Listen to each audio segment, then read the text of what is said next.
Stitch.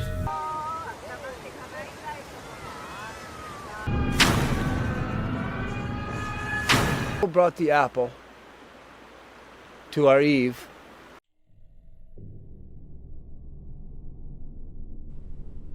Movie की शुरुआत में हमें कैंडी के पादिम को थिएटर स्टेज पर एक मोनोलॉग परफॉर्म करता हुआ देखते हैं, जो कि अपने हाथ में एक बुक लेकर अबेंडन स्टोरी बता रहा था, जिसका टाइटल था where the devil roams. Bible के अनुसार अबेडन एक डेमन और एंजल दोनों है, जिस वजह से उसमें डिस्ट्रक्टिव पावर भी है। जब एक बार उसने अपनी पावर पर घमंड करके गॉड को ललकारा था, तो गॉड ने उसे हराकर हेल में भेज दिया और वहां से निकलकर वो एक इंसान का रूप लेकर धरती पर आ गया और धरती पर आकर वो फिर से बुराई फैलाने लगा। जब गॉड की उस पर नजर पड़ी तो गॉड ने उसकी बॉडी को डिस्ट्रॉय कर दिया और उसके मरने के बाद में वल्चर्स उसकी बॉडी को नोच कर खा गए और अब बस उसकी हड्डियां और हार्ट ही बचा हुआ था। गॉड के जाने के बाद में अबेंडेंट का हार्ट फिर से जिंदा हो गया, जिसके अंदर डेविल का नीडल भी धंसा हुआ था। तब से डेविल का हार्ट पीढ़ी दर पीढ़ी उन लोगों को पास होता जा रहा था जो लोग बुरे काम करते हैं, क्योंकि उसमें अबेंडेंट की सभी पावर्स है जो कि उस इंसान को कंट्रोल करके बुरे काम करवाने में उसका सपोर्ट करती है। उस हार्ट में धसे हुए नीडल से लोग अपने कटे हुए बॉडी पार्ट को सिलकर फिर से जोड़ सकते हैं और बिल्कुल पहले की तरह ठीक हो सकते हैं, लेकिन ज़्यादा समय तक नहीं चलेगा और उस इंसान की हड्डियाँ और फ्लैश धीरे धीरे सड़ने लगेंगे, जिससे कि उस इंसान का खात्मा हो जाएगा। सीन शिफ्ट होता है और अब हम देखते हैं कि एक घर में एक बच्ची अपने पिता को स्टेप करके मार रही थी और फिर वो अपनी छोटी बहन मैगी के पास में जाती है और फिर उसके हाथ में वही चाकू देकर उसे भी अपनी तरह अपनी माँ को स्टेप करके मारने के लिए कहती है। मैगी भी उसके कहे अनुसार वहाँ से उठकर अपनी माँ के पास में जाती है और उसे भी स्टेप करके मार देती है। ऐसा इन बच्चों ने क्यों किया, ये हमें आगे पता चलने वाला है। सीन अगेन कट होता है और अब हम कुछ साल के बाद का सीन देखते हैं, जिसमें हम ईव नाम की एक लड़की को देखते हैं जो कि एक स्टोर में होती है, जहाँ पर मिस्टर टिप्स नाम का एक मैजिशियन आता है और एक सीजर खरीद कर ले जाता है और जाते जाते वो ईव से कहता है कि बच के रहना, वरना मैं तुम्हारी उंगलियों को भी काट दूंगा।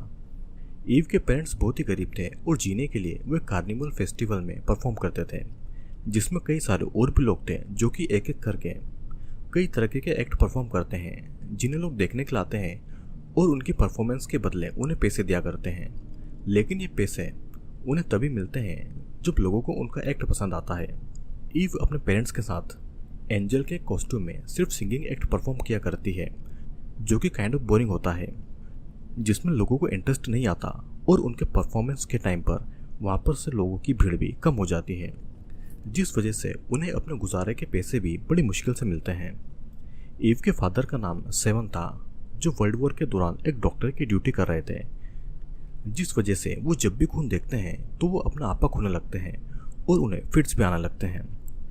तो अब अगर ईव की माँ की बात करें तो उसका नाम मैगी था। जी हाँ, ये वही मूवी की स्टार्टिंग वाली बच्ची थी जिसने अपनी माँ को मार डाला था, जो कि अपने चाइल्डहुड से ट्रॉमेटाइज्ड थी। ईव भी सिर्फ एक्ट के टाइम पर सिंगिंग करती थी, बाकी टाइम पर उसके मुंह से एक शब्द नहीं बोलती थी और पूरे टाइम चुप रहती थी। कार्निवल फेस्ट में परफॉर्म करने वाले मेंबर्स को ये देखकर बहुत ही बुरा लगता है कि लोगों की भीड़ सिर्फ मिस्टर टिप्स के एक्ट को देखने के लिए ही जमा होती है, जो कि अपने साथ स्टेज पर एक सीजर लेकर आता है और सीजर से एक एक करके अपने हाथ की सभी उंगलियों को काटकर एक बकेट में डाल दिया करता है। ये देखकर लोगों को काफ़ी मज़ा आता है और वे लोग हैरान भी होते हैं कि आखिरकार टिप्स ऐसा कैसे करता है कि उंगली काटने के अगले ही दिन उसकी सारी कटी हुई उंगलियां फिर से वापस उग जाती है, जैसे उसकी उंगलियां कभी कटी ही ना हो। अब रात को कार्निवल फेस्ट के मेंबर्स बैठकर आपस में टिप्स के बारे में बातें कर रहे होते हैं कि टिप्स ये सब डेविल की मदद से करता है। ये सुनकर ईव वहाँ से उठकर टिप्स के टेंट में चली जाती है, ये जानने के लिए कि आखिर मिस्टर टिप्स ये ट्रिक कैसे परफॉर्म करता है। जब ईव टेंट में जाती है तो टिप्स उसके सामने ही अपनी उंगलियों को ठीक करने लगता है और साथ ही ईव को अपने बचपन का किस्सा सुनाता है। वो कहता है कि जब वो छोटा था तब उसे सर्कस देखना बहुत पसंद था और उसकी माँ उसे सर्कस देखने के लिए पैसे भी दिया करती थी। एक बार जब वो सर्कस देखने गया तो उसने एक आदमी को स्टंट करते हुए देखा था और इसी दौरान हाइट पर गिरने से उसकी मौत हो गई और उसका ब्रेन उसके सर से बाहर आ गया और एक बार एक छोटी बच्ची का पैर शेर खा गया था। टिप्स का मानना था कि ये लोग अपनी जान जोखिम में डालकर स्टंट करते हैं लेकिन उन्हें फिर भी कोई ठीक से अप्रिशिएट भी नहीं करता है।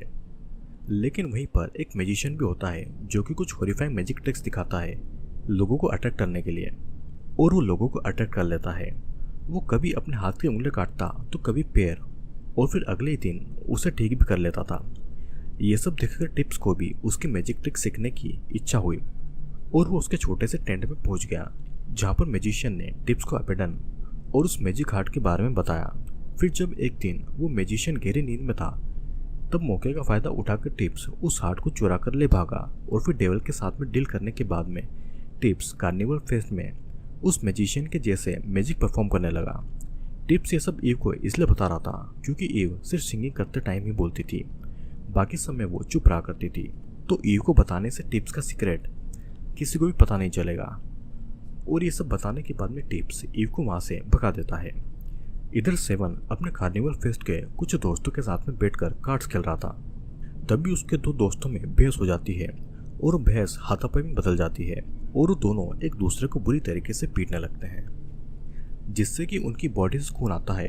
और खून को देखकर सेवन को फिर से फिट्स आने लगते हैं और मैगी वहाँ पर आकर सेवन को संभालती है। अब हमें फ्लैशबैक का एक सीन दिखाया जाता है जब सेवन वॉर के टाइम पर अपनी ड्यूटी कर रहा था और एक सोल्जर का हाथ पूरी तरीके से डैमेज हो जाता है और उसकी जान बचाने के लिए सेवन को उसकी बॉडी से उसका हाथ काटना पड़ता है। तभी सामने से कोई सोल्जर के सिर में गोली चला देता है जिससे कि उस सोल्जर का सिर क्रश हो जाता है। अगेन सीन प्रेजेंट में आता है जहाँ पर हम पूरी फैमिली को एक ट्रिप पर जाता हुआ देखते हैं, जहाँ पर सेवन कुछ लोगों के बारे में बताता है जो लोग गॉड को झूठा और डेविल को सच्चा मानते हैं। इनकी बातों से हमें पता चलता है कि इनकी पूरी फैमिली भी गॉड को नहीं बल्कि डेविल को मानती है। फिर इसके बाद में पूरी फैमिली एक लैंड ओनर के घर पर पहुंचती है जहाँ पर ये लोग उस आदमी को डराकर जबरदस्ती डिनर करने के लिए उसके घर में घुस जाते हैं। जब वो आदमी अपनी वाइफ को डिनर टेबल पर आवाज़ लगाता है तो उसकी वाइफ की जगह मैगी खाना लेकर बाहर निकलती है, क्योंकि मैगी ने पहले ही उसकी वाइफ को किचन में ही मार डाला था। और फिर वो खाना सेवन और ईव को सर्व करती है, जिसके बाद में वो सेवन की आंखों पर पट्टी बांधती है और उस आदमी के सर पर पेन से अटैक करके उसे जान से मार डालती है।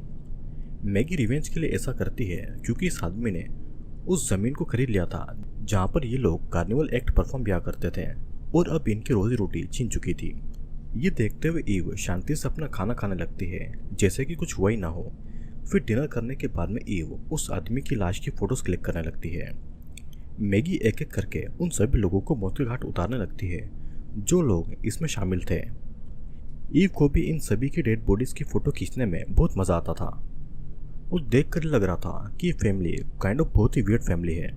ये तीनों अब एक जगह पर रुकते हैं जहाँ पर सेवन को पेड़ पर बैठा एक वल्चर दिखाई देता है। उसे देखकर वो डर जाता है और मैगी से वहाँ से चले जाने के लिए कहता है। फिर ट्रेवल करते टाइम पर उन्हें कम पैसों में रुकने के लिए एक जगह दिखाई देती है। जब मैगी वहाँ पर जाकर बात करती है तो उस जगह की ओनर उससे ज़्यादा पैसे ठगने की कोशिश करती है और तब उन्हें समझ में आता है कि ये लोग कितने मतलबी हैं जो कि मुसीबत के टाइम पर भी उनकी मदद नहीं कर रहे हैं। मैगी और सेवन की बातों से हमें पता चलता है कि सेवन ईव का स्टेप फादर है और मैगी का सेकंड हस्बैंड है। इन दोनों की मुलाकात उस वक्त हुई थी जब वर्ल्ड वॉर के दौरान सेवन घायल हो चुका था और मैगी तब एज ए नर्स सर्व करती थी। सेवन के घायल होने पर मैगी उसका ख्याल रखती है और तब से ये दोनों साथ में हैं। फिर अगले सीन में हम ईव को एक डॉल को कट करके स्टिच करते हुए देखते हैं। दरअसल ईव उस डॉल को कट और स्टिच करके मिस्टर टिप्स की मैजिक ट्रिक सीख रही होती है, लेकिन जब सेवन उसे ऐसा करते हुए देखता है तो सेवन को इस बात का कोई अंदाजा नहीं होता है और वो ईव को सही तरीके से कट लगाकर स्टिच करना सिखाता है। फिर अब ये लोग रात में एक जगह पर रुकते हैं और वहीं पर सो जाते हैं। तब एक आदमी वहाँ पर आता है और उन्हें उठाकर अपना नाम एरिक बताता है। बाहर बहुत ठंड होने की वजह से वो उन लोगों से अपने घर के अंदर चलने के लिए कहता है। अंदर आने के बाद में वे सभी को ड्रिंक ऑफर करता है, जिसके बाद में ईव सभी को गाना गाकर सुनाती है। एरिक कहता है कि ये वही गाना है जो उसे उसकी माँ गाकर सुनाया करती थी और फिर एरिक उस गाने को जर्मन लैंग्वेज में कंटिन्यू करता है, जिसे सुनकर मैगी एरिक को एक जर्मन समझकर मार डालती है। ईव आकर एरिक का भी फोटो क्लिक करती है और फिर ये सभी वहाँ से निकल जाते हैं। कुछ दूर चलकर उनकी गाड़ी एक पेड़ में जाकर टकरा जाती है और ख़राब हो जाती है, लेकिन खुशकिस्मती से उनमें से किसी को भी चोट नहीं लगती है। और फिर ये तीनों गाड़ी में से निकलकर पास ही में बने हुए एक घर से मदद लेने के लिए निकल जाते हैं। घर के बाहर पहुंचकर सेवन डोरबेल बजाता है और एक बूढ़ा आदमी दरवाज़ा खोलकर बाहर आता है, जिसको सेवन बताता है कि उनकी गाड़ी खराब हो गई है, तो इसीलिए उन्हें उनकी हेल्प चाहिए। ये सुनकर वो बूढ़ा आदमी बहाने बनाने लगता है और कहता है कि 5 किलोमीटर आगे एक गैराज है जहाँ पर पहुंचकर वे लोग अपने लिए मदद ला सकते हैं। दरअसल उस बूढ़े आदमी की वाइफ आउट ऑफ टाउन थी, तो इसलिए उसने अपने घर पर कुछ लड़कियां बुलवाई हुई थी जो कि उसे घर के अंदर आने के लिए आवाज़ लगा रही थी, तो इसीलिए वो दरवाज़ा लगाकर अंदर जाने लगता है। तभी मैगी उसके घर के अंदर घुसकर उस आदमी के सर पर एक्सेस से मारकर उसकी जान ले लेती है और उसके साथ ही उन सभी लड़कियों को ब्रूटली मार डालती है। तभी सेवन की नज़र वॉल पर बनी एक बर्ड की पेंटिंग पर जाती है, जिसे देखकर सेवन थोड़ा सहम जाता है। फिर इसके बाद में मैगी ऊपर वाले रूम में जाकर उस बूढ़े के क्लोजेट में से कपड़े निकालकर ट्राई करने लगती है और कुछ कपड़े सेवन को भी पहनने के लिए देती है। सेवन जब खुद को मिरर में देख रहा होता है, तभी अचानक से एक लड़की उसके ऊपर एक्सेस से हमला कर देती है, जिससे कि सेवन घायल हो जाता है। उसकी आवाज़ ईव और मैगी दोनों को सुनाई पड़ती है। मैगी को शायद ये अंदाज़ा भी नहीं था कि उस घर में और भी कोई जिंदा बचा है, और आवाज़ सुनकर मैगी उस रूम में पहुंच जाती है और वो लड़की दरवाजे के पीछे छुप जाती है। मैगी जब सेवन के पास में जाती है तो लड़की मैगी के ऊपर भी एक्स से हमला करती है, लेकिन मैगी अपना हाथ आगे कर देती है, जिससे कि उसका हाथ कट के अलग हो जाता है और फिर वो लड़की मैगी को भी एक्स से मार मार कर उसे अधमरा कर देती है। लेकिन मैगी मरने से पहले उस लड़की के गले में एक ग्लास का टुकड़ा घुसा देती है, जिससे कि उस लड़की की वहीं पर मौत हो जाती है। ईव जब ऊपर आकर देखती है तो ये नज़ारा देखकर हैरान रह जाती है, तो उसी वक्त अपने माँ बाप की बॉडी को कार में भरकर अपने घर की ओर रवाना हो जाती है, जहाँ पर टिप्स अपना एक्ट परफॉर्म कर रहा होता है। जब ईव टिप्स को बाहर देखती है तो उसे मौका मिल जाता है उस मैजिक हार्ट को चुराकर उसे अपने माँ बाप को ठीक करने का। अब ईव उस हार्ट को चुरा लेती है और उसमें लगी नीडल से अपने पेरेंट के घावों को स्टिच करके उन्हें फिर से ठीक कर देती है।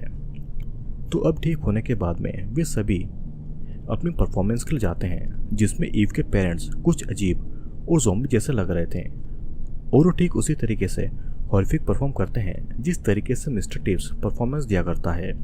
ये देखकर टिप्स समझ जाता है कि उन लोगों ने अबेडन का वो मैजिक हार्ट चुरा लिया था, तो वो ईव के पास में उस हार्ट को मांगने के लिए जाता है, लेकिन ईव उसे सीजर से डरा देती है, तो इसलिए टिप्स को वहाँ से खाली हाथ लौट कर आना पड़ता है। जाते जाते टिप्स ईव से कहता है कि स्टिच करते समय स्पेल भी बोलना पड़ता है, तुम तो बोल नहीं सकती, और इतना कहकर वो अपनी कटी हुई उंगलियों को लेकर वहाँ से चला आता है। फिर धीरे धीरे दिन बीतते जाते हैं और मैगी के हाथ धीरे धीरे सड़ने लगते हैं। तब ईव एक औरत को मारकर उसके हाथ पैर मैगी के सड़े हुए हाथ पैरों की जगह स्टिच कर देती है, जिस औरत ने इनके यहाँ से कुछ सामान चुराया था जब ये लोग ट्रिप पर गए हुए थे। अब नए पैर लगने के बाद में मैगी के पैर थोड़े छोटे बड़े लग रहे थे। यहाँ पर मैगी की बातों से हमें पता चलता है कि मैगी ने अपनी माँ की जान इसलिए ली थी क्योंकि वो अपने पेरेंट्स के साथ में एक अब्यूजिव रिलेशन शेयर कर रही थी, और मैगी की माँ ने अपने बेटे को पीट पीट कर उसकी जान ले ली थी क्योंकि उसने अपने जूते खो दिए थे, लेकिन जूते उसने नहीं बल्कि मैगी से गुम हुए थे। अब इधर रोज रोज खून देखकर सेवन की हालत और ज़्यादा खराब होती जा रही थी और उसके दिमाग ने पूरी तरीके से काम करना बंद कर दिया था, जिसका फ़ायदा उठाकर एक आदमी सेवन का वॉलेट चुरा लेता है। और उस समय हम पास्ट का एक सीन देखते हैं जब एक वॉर के टाइम पर सेवन ने एक सोल्जर का गला काटकर उसे मार डाला था, क्योंकि वो सोल्जर दर्द से तड़प रहा था और उसकी आवाज़ सुनकर दुश्मन को उन लोगों का पता चल जाता है, तो इसलिए सेवन ने बड़ी बेरहमी से उसका गला काट दिया था। और उस वक्त कुछ वल्चर्स आसमान में उड़ रहे थे और तब से ही सेवन वल्चर्स को देखकर घबरा जाता है और तब से ही खून को देखकर उसे फिट्स आने लगते हैं। यहाँ पर हम ये भी देखते हैं कि मैगी के कटे हुए बॉडी के पार्ट्स अब पूरी तरीके से सड़ चुके थे, और तब उनकी परफॉर्मेंस में से एक औरत मैगी और ईव से टिप्स के बारे में बातें करने लगती है और कहती है कि टिप्स एक बुरा व्यक्ति है जिसका हाथ अब पूरी तरीके से सड़ चुका है क्योंकि उसने डेविल के साथ में हाथ मिलाया था, जिसकी भरपाई वो अब कर रहा है, और गॉड के लोगों के साथ में कभी ऐसा नहीं होता है। कुछ दिनों से ईव और उसकी फैमिली का ये ग्रूसम एक्ट काफ़ी चर्चे में चल रहा था और लोगों को काफ़ी पसंद आ रहा था, जिस वजह से उन लोगों को एक famous theatre the buffalo horror show में भी परफॉर्म्स करने का मौका मिल जाता है, जहाँ पर परफॉर्म करने के बाद में वे लोग काफ़ी ज़्यादा फेमस हो गए थे और इसके बारे में न्यूज़पेपर में भी छप गया था। इधर मिस्टर टिप्स पागल होने लगा था, जिसके हाथ के साथ साथ उसकी बॉडी भी सड़ने लगी थी और वो एक दिन सेवन के पास में जाकर अपना हाथ दिखाकर ये कहता है कि ये सब उसकी बेटी ईव की वजह से हुआ है। उसी ने उसका वो मैजिक हार्ट चुराया था जिससे कि वो ये एक्ट परफॉर्म करती है। टिप्स कहता है कि वो तो इसे फिक्स कर सकता है, वो भी सिर्फ एक छोटे से स्पेल से, लेकिन ईव ऐसा नहीं कर सकती क्योंकि वो बोल नहीं सकती। फिर अब टिप्स सेवन को वो स्पेल बोलकर सुनाता है और हंसते हुए वहाँ से चला जाता है। अगले सीन में ईव अपनी डॉल को रस्सी से लटकाकर उसकी फोटो क्लिक कर रही थी। तभी पास वाले रूम से कुछ आवाज़ें आती है और जब वो वहाँ पर जाती है तो अपने पेरेंट्स के हाथ पर अलग पड़े हुए देखती है। मैगी ईव से कहती है कि मैं सेवन को शो के लिए रेडी कर रही थी, लेकिन हमारे हाथ पैर सड़ जाने की वजह से हम दोनों गिर गए। डेविल ने हमारा खूब फ़ायदा उठाया है और पपेट की तरह अपने इशारों पर नचाया। मैगी कहती है कि वो डेविल की पपेट नहीं है और अब ईव और मैजिक ट्रिक्स करना बंद कर दें, लेकिन तभी सेवन ईव के कान में वही स्पेल बोलकर बता देता है जो कि सेवन को टिप्स ने सुनाए थे, जिससे कि सब कुछ फिक्स किया जा सकता है। सीन कट होता है और मूवी के लास्ट सीन में हम ईव के अंदर डेमन अबेंडन का रूप देखते हैं, जिसने काले रंग के कपड़े पहने होते हैं और साथ ही एंजल की तरह उसके विंग्स भी होते हैं। फिर वो स्टेज पर जाकर उसी स्पेल को एक सॉन्ग की तरह गाती है, जिसके साथ ही उसके पेरेंट की एक बॉडी भी होती है। एक बॉडी यानी कि ईव ने सेवन की बॉडी पर मैगी का सर स्टिच करके लगा दिया होता है, क्योंकि मैगी की बॉडी पूरी तरीके से सड़ चुकी थी। और फिर वो दोनों मिलकर अपना एक्ट परफॉर्म करते हैं और इसके साथ में ये मूवी यहीं पर ख़त्म हो जाती है। तो दोस्तों ये था where the devil roams movie का एक्सप्लेनेशन। आई होप आपको एक्सप्लेनेशन पसंद आया होगा। ईव जो कि एक टीनेजर लड़की है जिसके स्टेप फादर एक डॉक्टर थे, जिन्होंने उसे अच्छे से बॉडी पार्ट्स को कट करके स्टिच करना सिखाया था, लेकिन उसके पेरेंट की बॉडी के पार्ट बार बार सड़ रहे थे क्योंकि उसने टिप्स की बातों पर गौर नहीं किया। टिप्स ने कहा था कि पहले उसे डेविल से डील करना होगी उस स्पेल को गाकर, लेकिन ईव ने इस पर ध्यान नहीं दिया और ऐसा नहीं किया। लेकिन हमने मूवी में देखा कि टिप्स के हाथ पहले कभी इसलिए नहीं सड़े क्योंकि टिप्स पहले ही डेविल से डील कर चुका था, जिससे कि वो मैजिक हार्ट पूरी तरीके से काम करता था। मूवी के लास्ट सीन में सेवन ईव को स्पेल याद दिलाता है और हम समझ पाते हैं कि अब ईव पूरी तरीके से डेविल के कब्जे में हो चुकी है जब वो उस स्पेल को स्टेज पर सॉन्ग की तरह गाती है। और वो अपनी माँ मैगी के कहने पर मैजिक करना नहीं छोड़ती है और फिर उस मैजिक हार्ट के जरिए अपने पेरेंट को एक ही शरीर में जिंदा करके उनके साथ में एक्ट परफॉर्म करती है।